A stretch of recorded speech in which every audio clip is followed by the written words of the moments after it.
வணக்க மகளே! இன்னைக்கு நான் பார்க்க போற வீடியோஸ் எத பத்தினா, அமெரிக்கா 1962ல ஸ்டார்ஃபிஷ் பிரைம் அப்படின்னு சொல்லிட்டு ஸ்பேஸ்ல நியூக்ளியர் டெஸ்ட் ஒண்ணு பண்ணாங்க. ஸோ அதனால ஹவாயில அதாவது 1400 கிலோமீட்டர் தள்ளி ஹவாயில கூட அங்க லைட் ஆஃப் ஆயிருக்கு. இந்த எஃபெக்ட்னால. இந்த இஎம்பி பாம்ப்னு சொல்லுவாங்கல்ல, எலக்ட்ரோ மேக்னெட்டிக் வேவ்ன்னு சொல்லுவாங்கல்ல. ஸோ எலக்ட்ரோ மேக்னெட்டிக் பல்ஸ் இது அதிகமா வெளிய லீக் பண்ணுது. ஸோ இதனால எலக்ட்ரானிக்கல் பொருட்கள் எல்லாமே சேதமடையுது அப்படின்னு சொல்றாங்க. குறிப்பா சேட்டிலைட். ஸோ சேட்டிலைட் எல்லாமே செயலிழந்து போகுது. இது அந்த பாதிப்ப குடுக்கும் அப்படின்னு சொல்லி இந்த விஷயம் இருக்கு. இப்ப எதுக்கு 1962ல அமெரிக்கா செஞ்ச நியூக்ளியர் டெஸ்ட்ட பத்தி பேசுறீங்க அப்படின்னா, இப்போ ரீசென்ட்டா காஸ்மோஸ் 2553 அப்படின்னு சொல்லிட்டு ஒரு டெஸ்ட் பிப்ரவரி கடந்த 2022 நினைக்கிறேன் சம்திங். ஸோ பிப்ரவரி 5ஆம் தேதி ரஷ்யா ஸ்பேஸ்ல ஒரு சேட்டலைட்டை நிறுவியிருக்கு. எங்க அப்படின்னா இந்த வேன் ஆலன் பெல்ட்னு ஒன்று இருக்கும்ல. ஸோ ரேடியேஷன் அதிகமா இருக்கக்கூடிய வேன் ஆலன் பெல்ட் கிட்ட இது போயிருக்கு. இருக்கிறதுல ஹையஸ்டா ரேடியேஷன்ல அதிகமா இருக்கக்கூடிய இடத்துல இந்த சேட்டலைட் வலம் வந்துகிட்டு இருக்கு. ஸோ இதை அவங்க என்ன சொல்றாங்க அப்படின்னா, இதுல நியூக்ளியர் சம்பந்தப்பட்ட ஆயுதங்கள் இருக்கும். இது மூலியமா அங்க இருக்க சேட்டலைட், அதாவது அமெரிக்கா தான் நமக்கு எதிர் நாடு. ஸோ அமெரிக்காவோட சேட்டலைட்டை டோட்டலா டேமேஜ் பண்ண முடியும். அப்படி டேமேஜ் பண்ணா அமெரிக்காவோட ஃபினான்ஷியல் கிரைசிஸ் ஆகும். அதாவது அமெரிக்கா டவுன்ஃபால் ஆகும் அப்படின்னு சொல்றாங்க. இதெல்லாம் எங்கேயோ ஏதோ ஒரு இடத்துல இணைப்பு புள்ளியா இணையிற மாதிரி உங்களுக்கு தெரியுதுல்ல. ஸோ அதே மாதிரி இன்னொன்று சூரிய புயல்னு சொல்லிட்டு உலகம் முழுக்க பயங்கரமா ப்ரொபகண்டா பண்றாங்க. ஸோ இப்போ எல்னினோ ரொம்ப ஓவரா பில்டப் பண்ணிட்டு இருக்கானுங்க. வெப்பம் அதிகமாகத்தான் செய்யுது. ஆனா இது இவங்க எல்னினோன்னு சொல்றதுக்கு முன்னாடி போன டைம் அடிச்ச வெயிலும் இதே மாதிரி தான் இருந்துச்சு. எந்த ஒரு டிஃபரன்ஸும் இல்லை. இவங்க சொல்ற அவ்வளோ டேஞ்சரான வெயில் இன்னும் எனக்கு தெரிஞ்சு பார்த்த மாதிரி தெரியல. ஆனா இவங்க ஏன் இதை ஹைப் பண்ணணும் அப்படின்னு ஒரு கேள்வி இருக்குல்ல. ஸோ இப்பவே இதுக்கு பழக்கப்படுத்தினாதான் நாளைக்கு ஒட்டுமொத்த சோலார் ஸ்டார்ம் அப்படின்னு சொல்லிட்டு ஒட்டுமொத்த எலக்ட்ரானிக்கல் சிஸ்டமும் இந்த சிம்சான் கார்ட்டூன்ல வரும் அந்த இஎம்பி பாம் யூஸ் பண்ணுவானுங்க. ஒட்டுமொத்த எலக்ட்ரானிக் சிஸ்டமும் சடன் ஆகும்.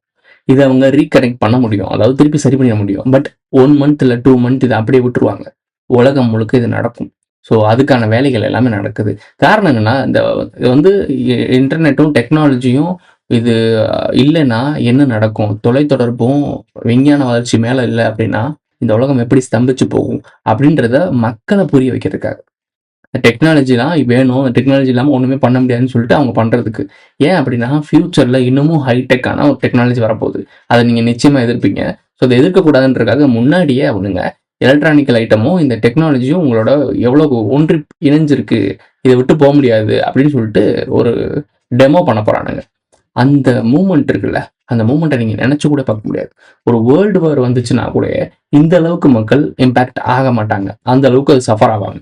இல்லைன்னா அப்புறம் மொபைல் ஃபோன்ஸ் இல்லாம, இன்டர்நெட் இல்லாம, எலக்ட்ரானிக்கல் இல்லாம நம்ம வாழ்ந்ததே கிடையாதா? ஆதியில மக்கள் வாழதானே செஞ்சோம். ஆதியில வாழ்ந்த வாழ்க்கை வேறு, இப்போ வாழ்ந்துட்டு இருக்க வாழ்க்கை வேறு. சப்போஸ் இது நடந்துச்சு அப்படின்னா, திருட்டு வேலை.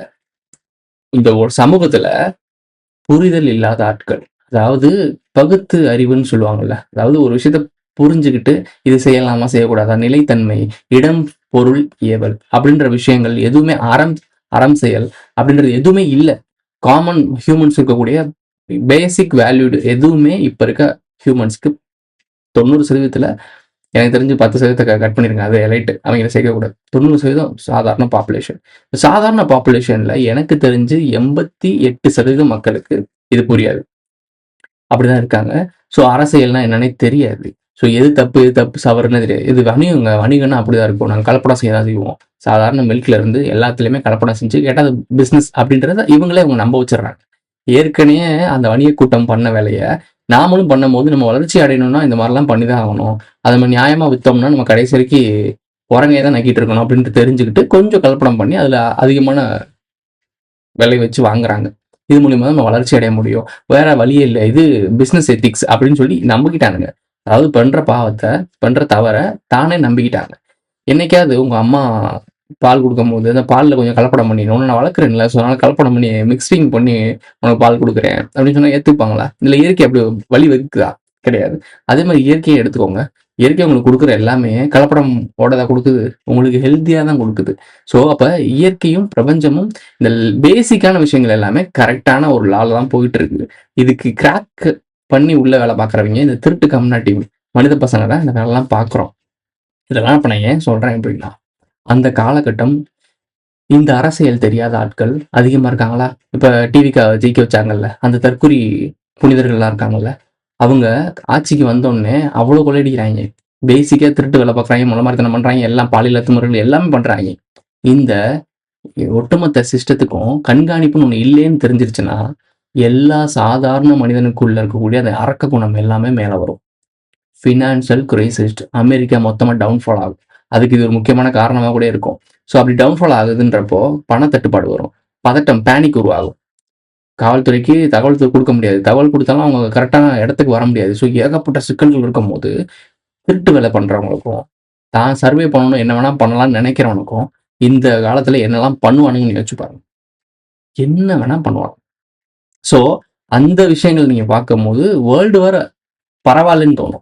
புரியும்னு நினைக்கிறேன் உங்களுக்கு. ஸோ இத நான் ஏன் சொல்றேன்றது உங்களுக்கு வீடியோ ஃபுல்லா பார்க்கும்போது தெரியும். இணையதள போராளிகள் முன்னாடியே சொல்லிட்டாரு. இந்த மாரி ஒரு விஷயம் இருக்கு. சூரிய புயல் வரப்போகுதுன்னு சொல்லிட்டு சூரிய புயல் மேல பழி போடுறது. இந்த விஷயத்த டிடெக்ட் பண்ணிடக்கூடாது. நியூக்ளியர் அந்த கண்டுபிடிச்சிருவாங்கல்ல நியூக்ளியர் இருக்குன்னு. ஸோ அத ரேடியேஷன் வச்சு கண்டுபிடிச்சிருவானுங்க. அதனால வேர்னால்கன் பெல்ட் இருக்கிறதுலே அதிக ரேடியேஷன் இருக்கக்கூடிய இந்த வேர்னால்கன் பெல்ட் பக்கத்துல இந்த சேட்டலைட்ட நிலைநாட்டியிருக்காங்கன்னா, அங்க already full and full radiation தான். அந்த ரேடியேஷன்ல இந்த ரேடியேஷனும் மிக்சிங் ஆயிடுச்சுன்னா ஓரளவுக்கு டிடெக்ட் பண்ண முடியாது. ஸோ அப்படின்றக்காக தான் அத பண்ணியிருக்கானுங்கன்னு சொல்றாங்க. கிட்டத்தட்ட இதெல்லாம் சொல்றப்ப கேட்கிறப்போலாம் கரெக்டா ஃபிக்ஸ் ஆகுது. நாளைக்கு இணையதள போராளிகள் சொன்ன மாதிரி சூரிய புயல்ன்ற பேர்ல பழிய போட்டு இந்த வேனலன் பெல்ட்ல இருக்கக்கூடிய விஷயம் சேட்டலைட் எல்லாத்தையுமே இது பண்ணி விட்டுருச்சுன்னு வச்சுக்கோங்களேன். இதுக்கு என்ன யார் மேல பழிய போடுவாங்க? சூரிய புயல் சூரியன் மேல பழிய போட்டுருவாங்க. ஆனா பண்ணது யாரு? இந்த திருட்டு கம்யூனிட்டி கூட்டம். சரி ஏன் பண்ணணும் அப்படின்னா, அடுத்த ஒன்வல் கவர்மெண்ட் கொண்டு போகணும் அப்படின்னா, வேற ஒரு கட்டமைப்பை உருவாக்கணும். ஒரு கட்டமைப்பை டெமாலிஷ் பண்ணிட்டு திருப்பி புது கட்டமைப்பை உருவாக்கணும். ஸோ இன்னும் இறுக்கி பிடிக்கணும். பார்த்தீங்களா, நாங்கலாம் கட்டுப்பாட்டுல இல்ல. எங்களோட கட்டுப்பாட்டுல அதாவது எங்களோட பாதுகாப்புல நீங்க இல்ல அப்படின்னா, நீங்கலாம் வாழவே முடியாதுன்ற ஒரு நம்பிக்கையை குடுக்கணும். என்னை காப்பாத்து, உன்னுடைய சிஸ்டத்துக்கு நான் அடிமை அப்படின்னு சொல்லி நீங்க விழணும் போய். அதுக்காக அவன் இந்த வேலைய பார்ப்பான். ஸோ மக்கள் எப்பயுமே ஒரு விஷயத்த, இந்தாங்க உங்களுக்கு நல்லதான ஒரு விஷயத்த செய்றோம் அப்படின்னு சொன்னா கேட்டுக்க மாட்டாங்க. அதுல பயமுறுத்தணும், அதுல குழப்பத்த உருவாக்கணும், அவங்கள கன்ஃப்யூஸ் பண்ணணும். இதெல்லாம் பண்ணீங்கன்னா தான், அது தெளிச்சு பெறன்ற மாரி ஒரு குரூப்ப உருவாக்குவாங்க. எப்படின்னா, CO-19 வரதுக்கு முன்னாடியே இப்படி ஒரு பேண்டமிக் வரப்போகுது அப்படி இப்படின்னு கதறிட்டு, அந்த நோய் வந்துருச்சு, இந்த நோய் வந்துருச்சுன்னு சொல்லிட்டு ஃபுல்லா லாக்டவுன் போட்டாய்ங்க. லாக்டவுன் போட்டு எல்லாரையும் ஒரு பேனிக் ஆக்கிட்டாங்களா? ஐயோ! இங்க பார்த்தீங்களா இந்த நோயினால இவ்வளோ பேர் செத்துட்டு இருக்காங்க. தலகாணி அமுக்கி கொன்னதெல்லாம் பார்த்தோம் வீடியோ. ஏன் அப்படி கொல்லணும்? அப்படி இறப்பின் விகிதத்த கூட்டி காட்டணும்னு என்ன அவசியம்? ஆக்சிடென்ட்ல செத்தா கூட, ஹார்ட் அட்டாக்ல செத்தா கூட இவங்க கணக்குல செத்தாய்ங்க. அந்த டைமிங்ல யாரெல்லாம் எதுக்கெல்லாம் செத்தாங்களோ அந்த கொரோனாவ கணக்கு காட்டினாய்ங்க. ஏன் இத பண்ணணும்? அப்ப இதுல ஏதோ ஒரு விஷயம் இருக்கு. இந்த கொரோனா மேல பயத்த உருவாக்கணும்ன்றதுக்கு ஒரு காரணம் இருக்கு. ஏன்னா அதுக்கப்புறம் கொண்டு வர வேக்சின்ல தான் விஷயமே இருக்கு. ஸோ அத நீ எடுத்துக்கணும் அப்படின்னா, அப்படி வந்து நேரடியா வந்து குத்துனா நீ எடுத்துப்பியா? அப்ப முன்னாடி ஒரு டிராமாவ கிரியேட் பண்ணு. முதல்ல பேனிக்க கிரியேட் பண்ணு. மக்கள ஒரு குழப்ப நிலைக்கு கொண்டு போ. அதுக்கப்புறம் சொல்யூஷன் சொல்லிட்டு இந்த குழப்பத்துக்கு இதான் சொல்யூஷன் சொல்லிட்டு ஒண்ணு கொண்டு வா. ப்ராப்ளத்த கிரியேட் பண்ணு. சொல்யூஷன கொண்டு வா. ஆனா அது 2யும் பண்றது ஒரு ஆளு. புரியுதா? இதுதான் அந்த சேட்டலைட் மேட்டருக்கும் ஒன் கவர்மெண்ட்டுக்குள்ள கொண்டு போறதுக்கு இதெல்லாம் ஒரு ஒரு பாயிண்ட். மனிதர்கள் வீரியமா இருக்கக்கூடாது. குறிப்பா தமிழ்நாட்டுல, தென்னிந்தியால எதுக்கு எடுத்தாலும் போராட்டத்துக்கு வருவாங்கல்ல. இது எங்க மண், எங்க நிலம்னு வருவாங்கல்ல. இப்படி வரக்கூடாது. எதுவுமே உனக்கு சொந்தமா இருக்கக்கூடாது. எல்லாமே அரசாங்கம். One world government. அதோட காலடி கீழ தான் நீ வாழணும். அதுக்கு தான் எல்லாமே சொந்தமா இருக்கும். நீ குத்தகைக்கு இருக்கணும். எப்படி நம்ம இயற்கையா நம்ம கொடுத்த வாழ்க்கை என்ன? வாடகைக்கு தான் நம்ம இருக்கோம். இந்த உடம்பே நமக்கு வாடகைக்கு தான். இருக்க வேண்டிய காலம் வரைக்கும் வாழ்ந்துட்டு நம்ம செத்து போயிட்டோம்னா இந்த பூமியில இந்த உடலை போட்டு நம்ம மேல போயிடுவோம். இந்த உடல் கூட நமக்கு சொந்தம் கிடையாது. ஸோ இது இயற்கையான ஒரு லா. இந்த இயற்கையான லாவை நம்ம ஃபாலோ பண்ணோம்னாலே எல்லாருமே நல்லபடியா தான் இருப்பாங்க. ஏன்னா நம்ம போகும்போது நம்ம உடம்ப கூட எடுத்துட்டு போக முடியாது அப்படின்னு சொல்லிட்டு ஒரு ஒரு புரிதல் இயற்கையாவே இருந்துச்சுன்னா, அவன் பெருசா ஆசைப்பட மாட்டான். யாரையும் கொள்ளையடிக்க மாட்டான். அடுத்தவனை கொல்ல மாட்டான். அடுத்தவனை புடுங்க மாட்டான். இது எதுவுமே பண்ண மாட்டான். பட் இது எதுவுமே பண்ணாம பூமி அழகா இருந்துச்சுன்னா, இதெல்லாம் கட்டுப்படுதுன்னு நினைக்கிற ஒரு குரூப்புக்கு வேலை இல்லையே. புரியுதா? ஸோ அவனுக்கு வேலை வரணும் அப்படின்னா, இந்த 4 பேரும் நல்லா இருந்த ஊருன்னு ஒரு படம், போலீஸ் படம் இருக்கும். அருள்நிதி நடிச்சதுன்னு நினைக்கிறேன். போய் அந்த படத்த பாருங்க. அததான் இவங்க எவ்வளோத்துக்கு பண்ணியிருக்காங்க. புரியுதா? அவனுங்க இங்க தன்னுடைய ஆக்டோபஸ் கைய விரிச்சுக்கிட்டு, தான் ஒருத்தன கண்ட்ரோல் பண்ணி பாருங்களேன். ஒருத்தவங்க வந்து உங்களுக்கு கீழ கண்ட்ரோல் பண்ணி உங்க பேச்ச கேட்டு வேலை பார்க்குறாங்க. உங்களுக்கு நீங்க சொன்னா கண்ணசைவுக்கு வேலை செய்றாங்க அப்படின்னா, அது ஒரு விதமான போதைய உருவாக்குது. அந்த போதைய உருவாக்குற ஆட்கள், அத அனுபவிச்சுட்டு எப்படி விடுவானுங்க? இவங்கெல்லாம் எனக்கு கீழ அப்படின்ற சொல்றப்பயே அவனுக்கு, அப்ப நான் அவனுக்கு மேல அப்படின்ற ஒரு சைக்காலஜிக்கலா ஒரு விஷயம் இருக்குல்ல. இந்த மாரி விஷயங்கள் தான் இந்த உலகத்த தவறான பாதைக்கு கொண்டு போகுது. இதெல்லாம் பிராக்டிக்கலா, ரியாலிட்டியா, பேசிக்கா நீங்க சொல்லக்கூடிய illuminati, corporate society, skull and bones, இது அஜெண்டா குரூப்ஸ் எல்லாமே இதுக்குள்ள இன்க்ளூட் ஆயிடுறாங்க. பட் இதெல்லாம் மேல இருக்கிறது யாரு? நாகர்கள். மனித குலத்துக்கும் நாக குலத்துக்கும் ஆதியில் நடந்த வார். அவங்க இனம் அழிக்கப்பட்டது. அதுக்கு பழி வாங்குற ரிவெஞ்ச் தான் இந்த பூமியில மனிதர்களுக்கு அவங்களுக்கு நடக்கிற வார். ஸோ இது மறைமுகமா நடத்துறதுக்கு வேலை செய்யறவங்க தான் நாக இன கலப்பின அரச குடும்பங்கள். அந்த அரச குடும்பத்துக்கு கீழே வேலை பார்க்குற கார்ப்பரேட் திருட்டு கமநாட்டி நாயகி தான் இந்த நீங்க சொல்லக்கூடிய இலுமினாட்டி கும்பல். இந்த இலுமினாட்டி கும்பலோட கட்டுப்பாட்டில் இருக்க கோமாளி சோக்கர் தான் இங்க இருக்க பொலிட்டிஷியன்ஸ். புரியுதா? சிம்பிளான கான்செப்ட். இவ்வளவுதான் விஷயம். இது புரிஞ்சுக்கிட்டீங்க அப்படின்னா உங்களுக்கு எல்லாமே புரியும். இந்த உலகம் ஒரு மாயையான உலகத்துல வாழ்ந்துட்டு இருக்கு. அந்த மாயையை அக்செப்ட் பண்ணிட்டு நீங்க இந்த மேட்ரிக்ஸை விட்டு நான் கொஞ்சம் வெளியே போயிட்டேன்னு வச்சுக்கோங்களேன். அதாவது மேட்ரிக்ஸ் இருக்குல்ல, மேட்ரிக்ஸ் விட்டு வெளியே வந்துட்டோம் அப்படின்னா நமக்கு இந்த உலகம்லாம் கோமாளித்தனமா தெரியுது. ஒருத்தவங்க பண்ற விஷயங்கள்லாம் என்னடா அப்படி பண்றீங்க, லூசு மாதிரி இருக்குடா அப்படின்னு தோணுது.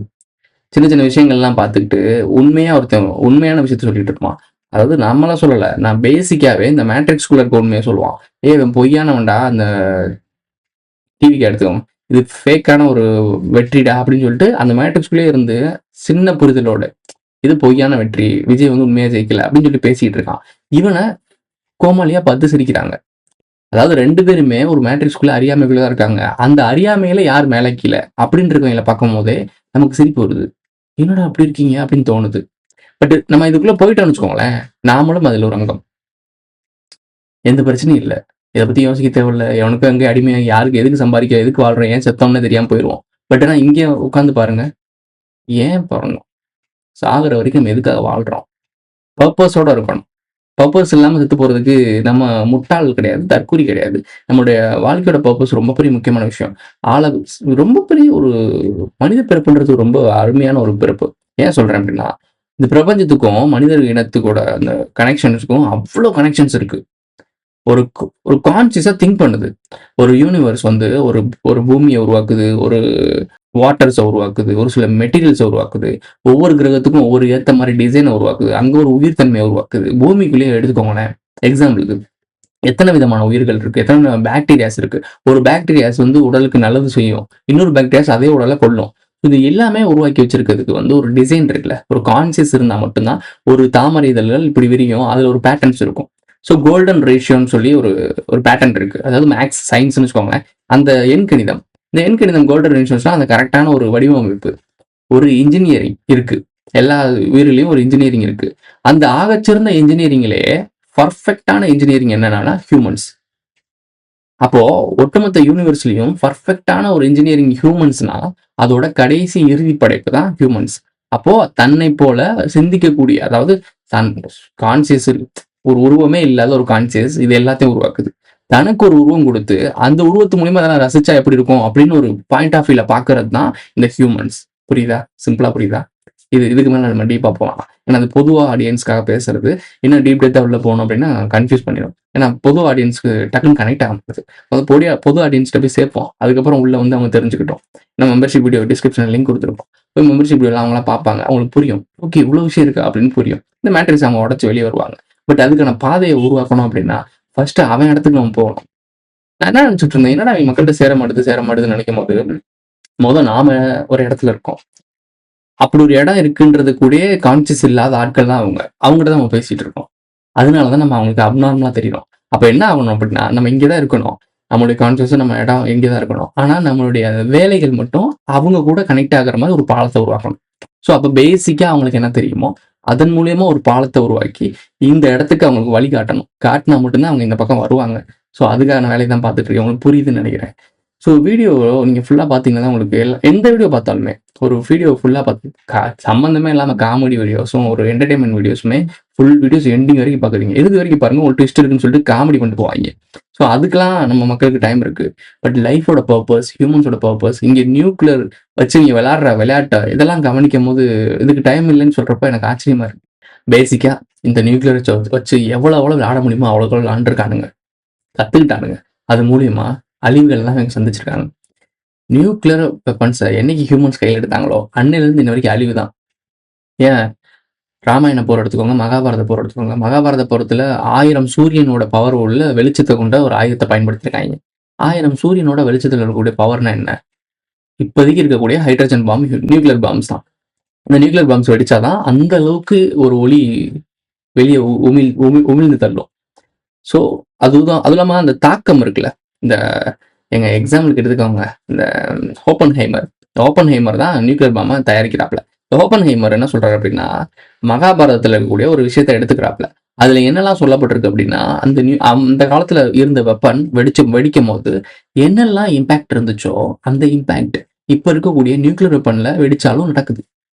அப்போ அந்த காலத்தையே அவங்க நியூக்ளியர் வெப்பன் பயன்படுத்திருக்காங்கன்னா சிவிலிஸ்ட் ஒரு இனமா தான் இருந்திருக்காங்க. திடீர்னு இப்படி காணாம போச்சு எல்லாமே. ஸோ இந்த கேள்வி வருது இல்ல. அப்போ ஏதோ ஒரு இடத்துல ஒரு பீக்ல போன ஒரு சிவிலைசேஷன் அழிஞ்சு போயிருக்கு. அந்த அழிஞ்சு போனதுக்கான காரணம் என்ன? ஞானம்ன்ற பேர்ல இவங்க கொடுத்த அறிவியல் ஆக்கத்தன்மையா இருக்கணும். இவங்க வந்து அழிவு தன்மையா தான் கொண்டு வந்துட்டு இருக்கானுங்க. இவனுக்கு இப்ப ஒரு நியூஸ் பார்த்தேன். ChatGPT அதிகமா பயன்படுத்துறவங்களுக்கு ஞாபகத்திறன் குறையுமா? மனிதர்களுடைய ஞாபகத்திறன் குறையணும். அவன் நிரந்தர அடிமையாகணும். வெறும் கூகுள் கிளாஸை மாட்டிட்டு வீட்டில் படுத்தே கிடக்கணும். மனித இனர்ச்சி இங்கே தேவை. மனிதர்கள் இல்லாம அழிச்சிட்டு அவங்க வாழ முடியாது. மனிதர்கள் தான் ஒரு ட்ராப்பு. மனிதர்கள் ரொம்ப முக்கியமான ஒரு தேவையான ஒரு பொருள் அவங்களுக்கு. அதனால இந்த மனிதர்களுடைய எனர்ஜியும் மனிதர்களுடைய பாப்புலேஷனும் அவங்களுடைய கட்டுப்பாட்டுல அவனோட அடிமைகளா மட்டுமே அவங்களுக்கு தேவைப்படுது. இது ஏன் தேவைப்படுது, எதுக்கு தேவைப்படுதுன்ற நிறைய பேசியாச்சு. எல்லாத்தையுமே ஒரு வீடியோல சொல்லிட்டே இருக்க முடியாது. ஸோ இப்போ என்ன பண்றாங்க, இந்த நியூஸை பார்க்கும்போது எனக்கு சிரிப்பு தான் வந்துச்சு. இது பார்த்துட்டு மக்கள் அப்படியே ஆமாங்க அப்படிலாம் அப்படின்னு கமெண்ட் பண்றாங்க. பட் இதோட இம்பாக்ட் என்ன? அவன் இதுக்காக தான் அவன் உருவாக்கியிருக்கான். உன்னோட சிந்தனை திரை குறையணும், நீ ஒரு டம்மி பீஸ் ஆகணும், எல்லாத்தையும் இயந்திரத்தை நம்பி இருக்கணும். அப்போ உன் கையாலாகாத தனம், நீ என்னைக்கு கையாலாகாத தனம் ஆகிறியோ ஒருத்தன் கீழே நீ ஆளப்படுறன்னு அர்த்தம். யாரும் நம்பி வாழ்றேன்னு அர்த்தம். ஸோ இதுதான் அவங்க பண்றாங்க. அப்போ இது ஒட்டுமொத்த ஸ்ட்ரக்சர்லையும் பாருங்களேன், எஜுகேஷன் சிஸ்டமும் அப்படிதான். அதுல இருந்து வெளியே வந்தீங்கன்னா நீங்களா ஏதாவது கத்துக்கணும் அப்படின்னா இன்டர்நெட்ல போறீங்க. இந்த ChatGPT எடுத்துக்கோங்க. ChatGPT கேள்வி கேட்குறீங்க அப்படின்னா அது எல்லாத்துக்கும் கரெக்டான பதில் சொல்லுதானா? கிடையாது. இவனுங்க இது வரைக்கும் தகவல்னு எதெல்லாம் செஞ்சு வச்சிருக்கானுங்களோ அந்த தகவலை காப்பி பண்ணி பேஸ்ட் பண்ணும். வேறு வேறு பிளாட்ஃபார்ம்ல இருக்கும். அதெல்லாம் ஒன்னா எடுத்து உங்கள்கிட்ட வந்து கொடுக்கும். அது இன்டெலிஜென்ஸ் கிடையாது. அது இருக்க தகவலை இருக்க ஃபைலை எடுத்துட்டு கொண்டு வந்து புரோக்கர். அதனால அதை நம்ம இன்டெலிஜென்ஸ் சொல்லக்கூடாது. ஏன்னா நம்ம பிரெயினோட இன்டெலிஜென்ஸ் இந்த உலகத்துல எதுவுமே கிடையாது. ஸோ புரியும்னு நினைக்கிறேன். நம்ம கருவறையில் இருக்கக்கூடிய அம்மாவோட கருவறையில் இருந்தோம்ல, நம்ம என்னைக்கு கருவறையில் அந்த மூளை வளருதோ அந்த மூளை வளர்ல இருந்து இன்னை வரைக்கும் நமக்கு அந்த ஞாபக சக்தி இருக்கும். நம்ம கருவுக்குள்ள எப்படி இருந்தோம், என்ன ஃபீல் பண்ணோன்றதெல்லாம் இருக்கும். ஆனா நம்ம மெமரி அதை எடுத்து கொண்டு வந்து காட்ட மாட்டேது. காரணம் என்ன? இதெல்லாம் தேடுங்க தான் சயின்ஸ். ஸோ இந்த படைப்பின் தத்துவத்தை ஏதோ ஒரு இடத்துல ஆரம்பத்துல இருந்தே தடுத்திருக்கானுங்க. ஒரு சில நோய்கள்லாம் இந்த உலகத்துல இருந்து அழிச்சிட்டாங்கன்னு சொல்றாங்க. எக்ஸாம்பிளுக்கு போலியோ எடுத்துக்கோங்க. உலகத்துலேருந்து நாங்கள் இந்தியாவிலேருந்து போலியோவை அழிச்சிட்டோம்னு சொல்றாங்க. ஆனா ஒவ்வொரு ஆண்டுகளும் இப்போ கூட ரீசெண்டா விஜய் அவர்கள் சொட்டு மருந்து ஊத்திட்டு போனாங்க. அழிஞ்சு போன ஒரு நோய்க்கு எதுக்கு அந்த சொட்டு மருந்து ஊத்தணும்? சொட்டு மருந்து மீனிங் என்ன தெரியுமா? அந்த அழிஞ்சு போன நோயின்னு சொல்றாங்களா, அந்த நோயோட வீரியம் தன்மையை கம்மியான அந்த பாக்டீரியா தான். அதாவது போலியோவை உருவாக்கக்கூடிய பாக்டீரியா தான் வலிமை கம்மியாக்கி உங்க உடம்புக்குள்ள செலுத்துறாங்க. அழிஞ்சு போன ஒரு நோய், அதோட வீரியமான விஷயத்த நீங்க தான் வச்சிருக்கீங்க. அது அழிஞ்சே போச்சுன்றீங்க. ஆனா குழந்தைக்கு அது ஊத்துறீங்க. இப்போ அழிஞ்சு போன ஒரு நோயை திருப்பி கொண்டு வரது யாரு? நீங்க தான் மாறு தட்டிக்கிறீங்க. போலியோவே நாங்க அழிச்சிட்டோம் இந்தியா முழுக்க அப்படின்னு. எங்கோ ஒரு இடத்துல நடக்குதுன்னு வச்சுக்கோங்களேன், அது பெருசா கணக்கு பார்க்க முடியாது. ஆனா மேஜரா நீங்க போலியோ ஒழிச்சிட்டீங்கன்னு தான் சொல்றீங்க, ப்ரொபகண்டா பண்றீங்க. பட் எதுக்கு வருடம் போலியோ ஊத்துறீங்க, சொட்டு மருந்து ஊத்துறீங்க? காரணம் என்ன? நீங்க இந்த வேக்சினோட சிஸ்டத்தை கண்டுபிடிச்சிங்கனாலே மனிதர்களுக்கு இப்ப இருக்க நவீனத்துவத்துக்கு ஏதோ ஒரு வகையில வேக்சின்ஸ் உதவி பண்ணிட்டு தான் இருக்கு. பட் ஆனா மேஜரான வேக்சின்ஸ் அது பிரச்சனையை கொண்டு வந்துட்டு தான் இருக்கு. எக்ஸாம்பிளுக்கு கொரோனா எடுத்துக்கோங்க. இவங்க உண்மையை சொல்றானுங்க, ஆனா அதை அப்படியே தடுமாறி ஓடிடுறானுங்க. நிறைய இடங்கள்ல நியூஸ்ல நீங்களே பார்த்துருப்பீங்க. ஆமா, கோவிட் வந்துட்டு போனது வந்து ஹார்ட் அட்டாக் அதிகமாகுது, இளைஞர்களுக்கு அதிகமான மாரடைப்பு வந்து செத்து போறாங்க. நல்லா எக்ஸசைஸ் பண்ணி ஹெல்த்தியா இருக்கவங்கலாம் ஹார்ட் அட்டாக்ல செத்து போனான். ராஜ்குமார் செத்து போனார்ல, நடிகர். அதோட எக்ஸாம்பிள் எடுத்துக்கோங்க. இந்த மாதிரி இருக்கக்கூடிய ஆட்கள்லாம் இறந்து போனாங்க. அப்பதான் அவங்களுக்கு ஷாக்கிங் ஆகுது, மக்களுக்கு ஒரு பதட்டம் உருவாகுது. ஆனா இதை வச்சு டிபேட் பண்ணி நீயா நானால அப்படியே முடிச்சு விட்டு போயிட்டாங்க. ஏன்னா நீயா நானா சொன்னா சரியா இருக்கும், கோபி சொன்னா சரியா இருக்கும் நீங்க நம்புறீங்க. ஸோ இப்போ என்ன ஆகுது அப்படின்னா, அந்த கோபி என்ன சொல்றாப்ல, அந்த டிபேட் பார்த்தீங்கன்னா அவனுக்கு தெரிஞ்சிருக்கும். அதுல கடைசி கிளைமேக்ஸ்ல கோவிட் வேக்சினால எதுவும் நடந்தது இல்லை. பட் நான் கோவிட் வந்து அந்த வைரஸ் இருக்குல்ல, இவங்க போடுற பழி என்னன்னா அந்த வைரஸ் மேலதான் போடுறாங்க தவிர வைரஸை போக்க வைக்கிறோம்னு சொல்லிட்டு இவங்க போட்டாங்க பாருங்க ஒரு டோஸ், அதுல கொடுக்கல. அதுல பிரச்சனை இல்லையா? நீங்களே நியூஸ்ல நிறைய டைம் கேட்டிருப்பீங்க, இது நியூஸ். ஆமா, பாதிக்கப்படுது, சைடு எஃபெக்ட்ஸ் இருக்கு அப்படின்னு சொல்லிட்டு ஒரு சில மெடிசன், கோவேக்சின் மட்டும் ஒன்று மட்டும் கிடையாது, ஸோ நிறைய மருந்து இருந்துச்சு. நிறைய மருந்துல ஒரு மருந்து அவங்க நிப்பாட்டினாங்க, இதனால பாதிப்பு வருதுன்னு சொல்லி நிப்பாட்டினாங்க. அப்போ தெரியாம எத்தனை விஷயங்கள் இருக்கும். மக்களுக்கு அவேர்னஸ் வந்துருச்சுன்னா, நீங்களே ஒத்துக்கிறீங்க. மக்களுக்கு அவேர்னஸ் இல்லன்னா, அப்படியே கடந்து போயிடுறீங்க. அப்போ பல 100 வருடங்களுக்கு முன்னாடிலாம் நெறைய விஷயங்களுக்கு நீங்க குத்துனீங்க. அப்போ அதோட விஷயங்கள், அதோட வீரியங்கள்லாம் அடுத்தடுத்த தலைமுறைகள பாதிச்சுக்கிட்டு தானே இருக்கும். மரபணுவ மாத்திருக்கீங்கல்ல. இப்ப இருக்க உடம்பு கூட ஜங்க் ஃபுட். இப்ப இருக்க மனித உடம்பெல்லாம் வெறும் மருத்துவ கழிவு தான். குறிப்பா அமெரிக்காக்காரைங்க. நம்ம ஊரு கூட பரவால்ல. ஏதோ மரபணு வீரியமான மரபணுனால தப்பிச்சுக்கிட்டு இருக்கு. ஆனா அமெரிக்காக்காரைங்க இப்பலாம் வெறும் நோயாளிய தான் தேடுறாய்ங்க. குறிப்பிட்ட மக்கள் பாப்புலேஷன்ல 100% பாப்புலேஷன்ல கிட்டத்தட்ட 80, 70% மக்கள் ஏதாவது ஒரு வகையில மெடிசின் எடுத்துட்டு இருக்காங்க. புரியுதா? ஸோ இது டீப் டெத்தான ஒரு பாலிடிக்ஸ். மருத்துவம்ன்றது வந்து உங்கள காக்க வரல. உங்கள அது மிகப்பெரிய ஒரு வணிகம் உலகத்துல. மனிதர்கள கட்டுப்படுத்தக்கூடிய மிகப்பெரிய ஒரு வணிகம். அத தொடவே கூடாது. மருத்துவ மாஃபியான்ற ரொம்ப பெரிய கேங்கு. சரி, இப்ப இந்த நியூக்ளியர வச்சு பார்த்துட்டீங்க. அந்த ஈவிஎம் பாம் இந்த மாரி சிம்ஷான்ல சொன்ன மாரி தான் ட்ரம்ப் ஜெயிச்சாப்ல. ஸோ ட்ரம்ப் வந்து துப்பாக்கி முனையில் இறந்து போவாருன்னா சொன்னாங்க. அதே மாரி துப்பாக்கி முனையில அட்டாக் பண்ணப்பட்டாரு. பட் ஆனா சாகல. ஸோ இந்த விஷயங்கள்லாம் பார்த்துருப்பீங்க. இப்ப இந்த இந்த பாம் வெடிச்சுச்சு அப்படின்னா, உலகத்துல இருக்கக்கூடிய எல்லாருடைய அந்த மின்சார தேவைகளும், மின்சார இணைப்புகளும் அழிஞ்சு போகுது அப்படின்னா, எவ்வளோ பெரிய இம்பாக்ட் உருவாகும்னு யோசிச்சு பாருங்க. இதுக்கு ஒரு வேர்ல்டு வாரே வந்திருக்கலாமேடான்னு நீங்க தோணும் உங்களுக்கு. சீரியஸ்லி தோணும். நீங்க யோசிச்சு பாருங்க. இங்கிருந்து ஒரு 30, 40 கிலோமீட்டருக்குள்ள போகணும்னா கூட நம்ம ஜிபிஎஸ்ஸ நம்புறோம். புரியுதா? கூகுள் மேப்ப போட்டு தான் போறோம். இப்போ திடுதிப்புன்னு இப்படி ஒரு விஷயம் நடந்துருச்சு. நம்ம எஸ்கேப் ஆகணும் அப்படின்னா, ஏதோ ஒரு குறிப்பிட்ட இடத்துக்குள்ள சேஃபா இருக்கலாம் அப்படின்னு சொல்லி நமக்கு தெரியுது. ஆனா போக வழி தெரியாது. எங்க போகணும், எந்த சந்துக்குள்ள போகணும் எதுவுமே தெரியாது. அப்போ வெஹிக்கிள்ஸ் நெறைய இல்ல அப்படின்னா, நடந்து போற மாரிலாம் வரும். நடந்து போற மாரி ஒரு சில பாதையில போ முடியாது. மிலிட்டரீஸ்லாம் பாதுகாத்துட்டு இருக்கும். இந்த மிலிட்டரீஸ்க்கு மீறி நீங்க தப்பிச்சு போகணும் அப்படின்னு நினைச்சீங்கன்னா, குறுக்கு வழியில எங்கிட்டாவது போகணும். அப்போ ஜிபிஎஸோட துணை இல்லாம எப்படி தப்பிச்சு போவீங்க? நவீன உலகத்துல. அந்த அளவுக்கு நம்ம மூளை மழுங்கடிக்கப்பட்டிருக்கு. சொன்ன மாரி ChatGPTனால மக்களோட சிந்தனை திறன் குறையுது. ஆரம்பத்துல மொபைல் ஃபோன்ஸ்ன்னு வரும்போது 10, 15 பேரோட நம்பர் ஞாபகத்துல இருக்கும். இப்போ தன்னோட சொந்த நம்பர தவிர வேற யார் நம்பரும் யாருக்கும் ஞாபகத்துல இல்ல. காரணம் என்ன? ஏன்னா ஃபோன்லயே எல்லாத்தையும் சேவ் பண்ணி வச்சுர்றோம். ஃபோன் தட்டுனா எல்லா நம்பரும் வந்துரும். எதுக்கு நம்ம தேவையில்லாம மனப்பாடம் பண்ணிக்கிட்டு? அந்த விஷயம் ஃபோன் ஆரம்பிச்சதுலருந்தே இப்ப வரைக்கும் நமக்கு அவ்ளோ பேக் ட்ராப் தான் நடந்திருக்கு. மொபைல்னால நம்ம வளர்ச்சி அடையல. நீங்க வளர்ச்சி அடைய தான் நம்பப்படுறீங்க. மொபைலும், இன்டர்நெட்டும், இந்த ஏஐ டெக்னாலஜியும் தொழில்நுட்பம் தான் வளர்ந்து போயிருக்கே தவிர, மனிதர்கள் வளரல. தொழில்நுட்பத்த நாம வளர்த்துருக்கோம். நாம வளரல. ஸோ இது பேசிக்கான விஷயம். இந்த விஷயம் புரியல அப்படின்னா, எதிர்காலத்துல வரக்கூடிய பிரச்சனையும் உங்களுக்கு புரிய போறதில்ல. Who is this guy? இருள் கூட அவன் நிழல் தேடும், அவன் பூமி அதிரும், பகை நடுங்கும், வானம் முழங்கும், ஊழி எழுப்பும், வேலோடு எழுகிறார், வேகமாய் வருகிறார்.